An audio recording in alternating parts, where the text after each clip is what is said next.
नमस्कार, जय जोहार। साथियों, जागो पंच में आप सभी का बहुत बहुत स्वागत।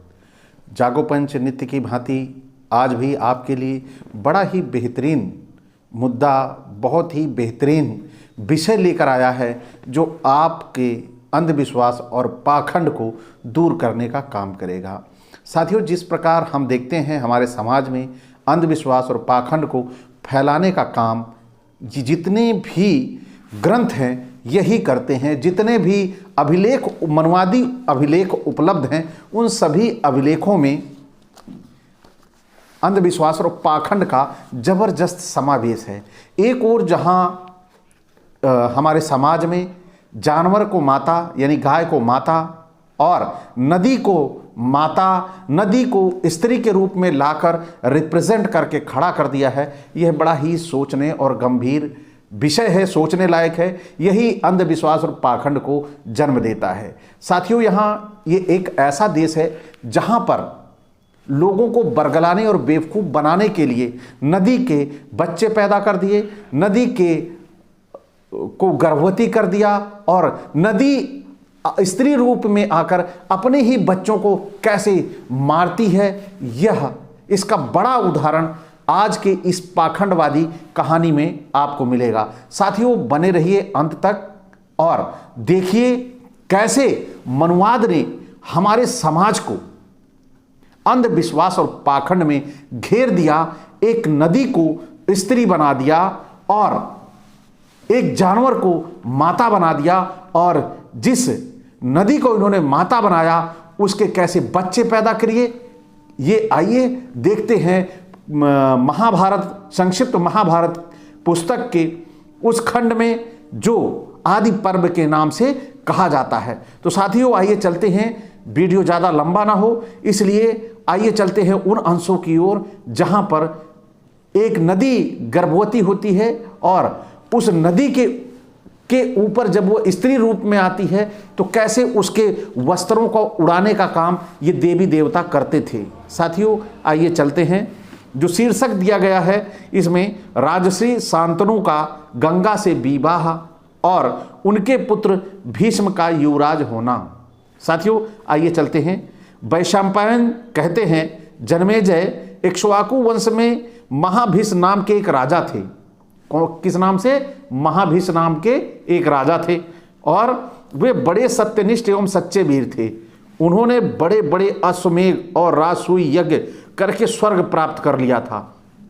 और एक दिन बहुत से देवता और राजसी, जिसमें महाभीष भी थे, ब्रह्मा जी की सेवा में उपस्थित थे। गौर करिएगा, यहाँ पर जो राजा पृथ्वी पर था वह राजा स्वर्ग की प्राप्ति करके देवताओं और ब्रह्मा के बीच में बैठा था। इस कहानी को लिखने वाला कौन है? जो यह सोचने वाली बात है कि वह स्वर्ग में गया और लौट के आया, उसने इस कहानी को लिखा है। यानी वह स्वर्ग में गया है तभी इस कहानी को लिख रहा है। क्यों लिख रहा है? कि वह ब्रह्मा की सेवा में सभी उपस्थित थे स्वर्ग में। उसी समय श्री गंगा जी वहां आई और वहां पर गंगा जी वहां आई, वायु ने उनके श्वेत वस्त्र को शरीर से कुछ खिसका दिया।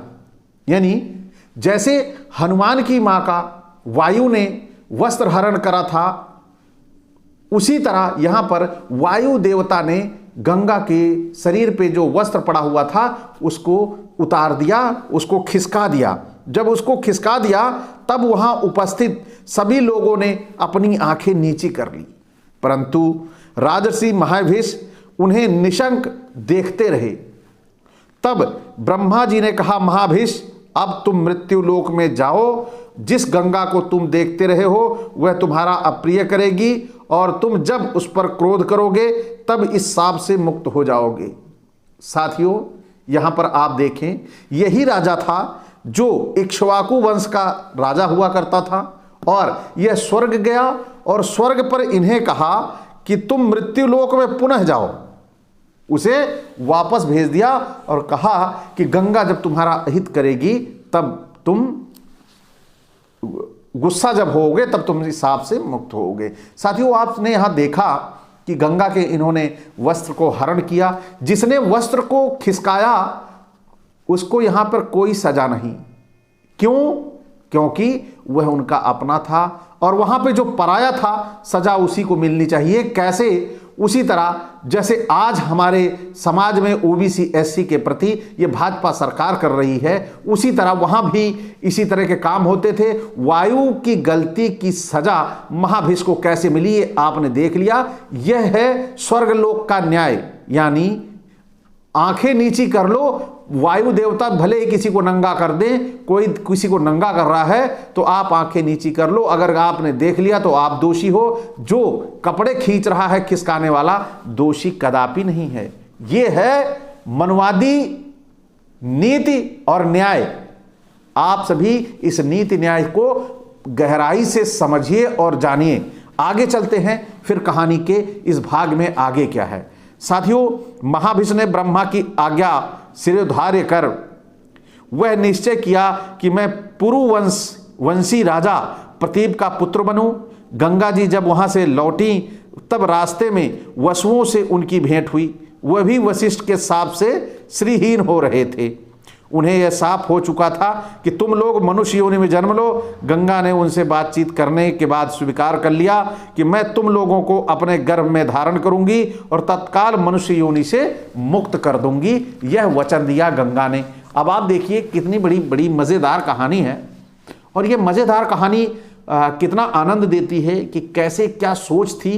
एक ही बार में कई सांपों से मुक्ति दिलाने का काम ये हमारे देवी देवता कर लिया करते थे, हमारी नदियां कर लिया करती थीं। आज यही नदियां एक हजारों जानें लेके जा रही हैं, लेकिन एक बच्चा दे के नहीं जा रही हैं। हजारों बच्चों की जान ले रही हैं। आइए आगे चलते हैं। इन 8 वसुओं ने भी अपने अपने अष्टमांश से एक पुत्र मृत्युलोक में छोड़ देने की प्रतिज्ञा की और यह भी कह दिया कि वह अपुत्र रहेगा, यानी वह पुत्र होगा लेकिन अपुत्र रहेगा। अपुत्र क्यों रहेगा? क्योंकि उसके कभी कोई बच्चे नहीं होंगे। ये बड़ी ही जो कहानी है बड़ी संवेदनशीलता के साथ लिखी गई है कि इससे लोगों की भावनाओं के साथ, जिस प्रकार से उनकी भावनाओं के साथ इसमें खिलवाड़ करके शब्दों का समावेश किया गया है, इस कहानी को जब तक हम गौर से नहीं समझेंगे, इसके पीछे छिपे अंधविश्वास और पाखंड को नहीं समझ पाएंगे। इसे अलौकिक और रहस्यमय मानकर इसे हम सच मानते रहेंगे। तो साथियों, आइए चलते हैं पुस्तक के आगे के अंश पे। इधर पुरुवंश के राजा प्रतीप अपनी पत्नी के साथ गंगा द्वार पर तपस्या कर रहे थे। एक दिन भगवती गंगा मनोहर मूर्ति धारण करके उनके पास आई। किसके पास आई? प्रतीप जी के पास आई। और बातचीत होने के बाद यह निश्चय हुआ कि वह राजा प्रतीप के भावी पुत्र की पत्नी बने। गंगा जी ने प्रतीप की बात स्वीकार कर ली और राजा प्रतीप ने अपनी पत्नी के सहित पुत्र प्राप्ति के लिए बड़ी तपस्या की। वृद्धावस्था में उनके यहाँ महाभिष ने पुत्र के रूप में जन्म लिया। उस समय राजा प्रतीप शांत हो रहे थे अथवा उनका वंश शांत हो रहा था। ऐसी अवस्था में संतान होने के कारण उनका नाम शांतनु पड़ा। जब शांतनु जवान हुए तब पिता ने उनसे कहा, तुम्हारे पास एक दिव्य स्त्री पुत्र की अभिलाषा से आवेगी, तुम उसकी कोई जांच पड़ताल मत करना, वह जो कुछ करे उससे कुछ मत कहना। ऐसा कहकर उन्होंने अपने पुत्र शांतनु को राजगद्दी पर बैठाया और स्वयं वन को चले गए। अब एक बार राजसी शांतनु शिकार खेलते खेलते गंगा तट पर पहुँचे। उन्होंने वहाँ एक परम सुंदरी स्त्री देखी। वह दूसरी लक्ष्मी के समान जान पड़ती थी। उसका रूप संपत्ति देखकर शांतनु विस्मित हो गए। सारे शरीर में रोमांच हो आया। इस प्रकार देखने लगे मानो नेत्रों से ही पी जाएंगे। गंगा को उन्होंने पीने की बात कर ली। इनकी सुंदरता से ऐसे मोहित हो गए, सम्मोहित हो गए कि वो सुंदरता को ही उसके पी जाएंगे। क्या ये जो भाषा शैली दी गई है, यह भाषा शैली एक माँ के लिए उपयुक्त लगती है, एक देवी के लिए उपयुक्त लगती है? ये इतना ही कह देना कि मोहित हो गए इतना बहुत था, लेकिन वो पी गए, आसक्त हो गए। और क्या शांतनु ने उनका परिचय पूछते हुए याचना की कि तुम मुझे पति रूप में स्वीकार कर लो। देवी ने कहा, राजन, मुझे आपकी रानी होना स्वीकार है। शर्त यह है कि मैं अच्छा बुरा जो करूं मुझे आप रोकिएगा नहीं, कुछ कहिएगा भी मत। जब तक आप मेरी ये शर्त पूरी करेंगे तब तक मैं आपके पास रहूंगी, और जिस दिन आप मुझे रोकेंगे या कड़ी बात कहेंगे उसी दिन मैं आपको छोड़कर चली जाऊंगी। गंगा की ये शर्त थी और वह उनके ऊपर आसक्त थे, इसलिए उन्होंने सारी बात मान ली। और सारी बात मानने के बाद फिर क्या हुआ, धीरे धीरे वह दोनों साथ रहने लगे। अब तक गंगा के 7 पुत्र पैदा हो चुके थे और फिर 8वां पुत्र पैदा होने पर भी वह 7 पुत्र होने के बाद भी हर पुत्र को गंगा में छोड़ती और खुश होती, हंसती हुई रहती थी। और 8वां पुत्र पैदा हुआ तो हंस रही थी उस समय भी, और वह 8वां पुत्र को साथ लेकर गंगा किनारे पहुंच गई। जब वो गंगा के किनारे पहुंचते हैं तो 7 बच्चों को खोने के बाद शांतनु का धैर्य का पारा टूट जाता है और वह पूछ लेते हैं, अरे तू कौन, किसकी पुत्री है, इन बच्चों को क्यों मार डालती है? अरे पुत्रग्नि, यह तो महान पाप है। गंगा देवी ने कहा, वो पुत्र के इच्छुक लो, मैं तुम्हारे इस लाडले को नहीं मारती। अब शर्त के अनुसार मेरा यहाँ रहना नहीं हो सकता। देखो मैं जहन्नू की कन्या गंगा हूँ, बड़े बड़े महर्षि मेरा सेवन करते हैं। और उन्होंने बताया इस प्रकार कि कैसे उनके श्राप की पूरी कहानी बताई, किस श्राप की वजह से ये सभी यहाँ पर जन्म लिए थे।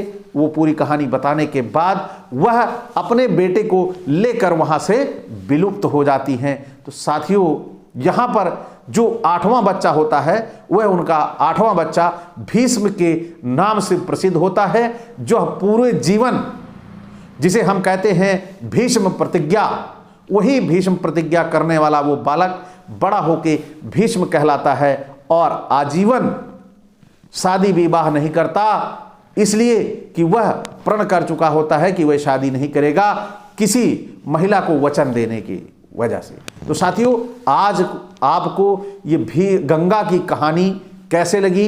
गंगा के वस्त्रों का हरण वायु करता है जैसे हनुमान की मां का करता है। क्या वायु या देवताओं का काम यही है, दूसरों की इज्जत को हरण करना? यही हमें आपको समझना होगा। और कब तक ये हमें इन ग्रंथों के जरिए बेवकूफ़ बनाते रहेंगे, जब तक हम इनके ग्रंथों को पढ़ के जानेंगे नहीं। तो साथियों, आज आपको ये वीडियो कैसा लगा? अगर अच्छा लगा हो तो लाइक करें, और जो साथी यहाँ तक देखते आए हैं वे चैनल को सब्सक्राइब करना ना भूलें। साथ ही बेल आइकन की घंटी भी दबा लें, जिससे हमारे वीडियो का नोटिफिकेशन आप तक त्वरित गति से पहुँच जाए। इसी के साथ आपसे विदा चाहूँगा। जय भीम, जय मंडल जी।